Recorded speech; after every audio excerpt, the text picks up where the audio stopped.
शराब किसी के लिए शौक, किसी के लिए कारोबार और किसी के लिए सामाजिक बुराई।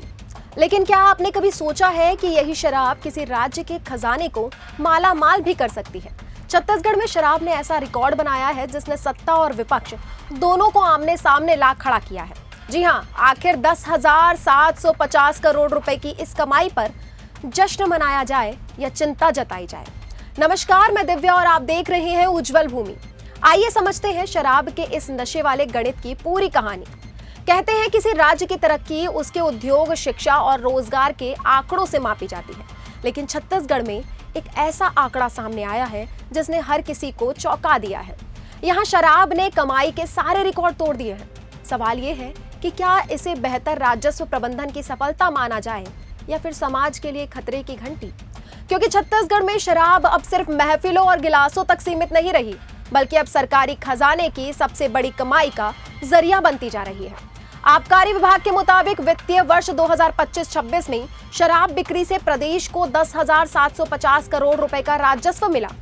यह अब तक का सबसे बड़ा आंकड़ा है और पिछले साल की तुलना में करीब 7% ज्यादा है। हम अगर आंकड़ों पर नजर डालें तो कुल शराब का जो राजस्व है वो 10,750 करोड़ है। पिछले साल में बढ़ोतरी जो है पिछले साल से 7% तक ज्यादा है और लक्ष्य जो है 12,000 करोड़ का है। सरकार का दावा है कि आबकारी व्यवस्था में पारदर्शिता, लीकेज पर रोक, बेहतर प्रबंधन से यह उपलब्धि हासिल हुई है। विभाग का कहना है कि यदि ड्यूटी स्ट्रक्चर में बदलाव कर कीमतें कम नहीं की जाती तो यह आंकड़ा 12,225 करोड़ रुपए तक पहुंच सकता था। राजस्व बढ़ाने के लिए शराब की उपलब्धताएं भी बढ़ी हैं। जी हां, पिछले साल प्रदेश में 29 नई सरकारी शराब दुकानें खोली गई। अब राज्य में कुल 703 सरकारी शराब दुकानें संचालित हो रही हैं। वहीं 205 क्लब और बार और 14 पंजीकृत डिस्टिलरी भी सक्रिय है। वहीं आंकड़े देखें तो सरकारी शराब दुकानें 703, नई दुकानें 29, क्लब और बार 205, पंजीकृत डिस्टिलरी 14। बिक्री के मामलों में राजधानी रायपुर सबसे आगे रहा है। यहाँ एक ही दिन में 7 करोड़ 40 लाख रुपए की रिकॉर्ड बिक्री हुई है। वहीं दुर्ग में 5 करोड़ 9 लाख रुपए के साथ दूसरे और बिलासपुर 3 करोड़ 71 लाख रुपए के साथ तीसरे स्थान पर रहा है। टॉप बिक्री वाले जिले में राजधानी रायपुर ही अव्वल स्थान पर है 7.40 करोड़ के साथ। उसके बाद दुर्ग 5.9 करोड़ और रायपुर 3.71 करोड़। लेकिन इन आंकड़ों ने सियासत पर पारा भी बढ़ा दिया है। सियासी पारा भी बढ़ेगा क्योंकि कांग्रेस का आरोप है कि सरकार राजस्व बढ़ाने के लिए शराब बिक्री को बढ़ावा दे रही है, जबकि युवा नशे की गिरफ्त में फंसते जा रहे हैं।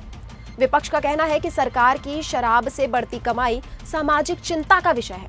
हालांकि सरकार का दावा है कि लीकेज बंद राजस्व बढ़ा है, तो विपक्ष का भी आरोप है कि युवाओं में बढ़ता नशा, शराब पर बढ़ती निर्भरता चिंता का विषय है। 10,750 करोड़ रुपए किसी के लिए विकास का आंकड़ा तो किसी के लिए समाज के भविष्य पर बड़ा सवाल। आखिर क्या ज्यादा जरूरी है, सरकारी खजाने की सेहत या समाज की? क्या शराब से होने वाले रिकॉर्ड कमाई जश्न का विषय है या चिंता का? अपनी राय हमें कमेंट में जरूर बताएं और अगर आपको हमारी यह वीडियो पसंद आई हो तो लाइक और शेयर करें और सब्सक्राइब जरूर करें ताकि फिर हो सके आपसे मुलाकात नई और बड़ी खबरों के साथ। तब तक बने रहें उज्जवल भूमि के साथ। धन्यवाद।